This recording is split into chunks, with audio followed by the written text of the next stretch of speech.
Hi, Liam. What a sunny day, right? Hi, Isabel. Yes, it's a beautiful day. Did you check the weather forecast for today?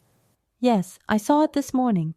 It said we'd have a sunny and warm day with temperatures around 22 degrees Celsius, 72 degrees Fahrenheit. Phew. You can already feel the spring warmth. Good thing I wore light clothing today. Me too. A short-sleeved top and light trousers are the best for this weather. Do you think it will get warmer in the afternoon? It's likely.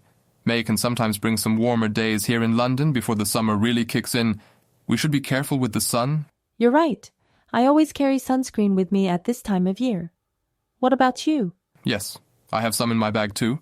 And sunglasses to protect myself from the direct sun. Good idea with the sunglasses.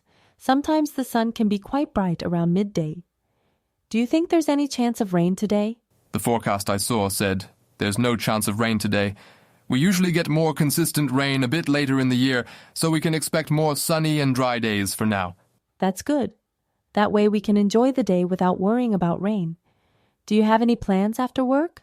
I was thinking of going for a walk in Hyde Park for a while if the weather stays this nice. Would you like to join? I would love to. It would be a good way to enjoy the spring weather. I just need to put on some more sunscreen. Perfect. Then, I'll see you after work at the park entrance. Have a good day under this sun. You too, Liam. Enjoy the day.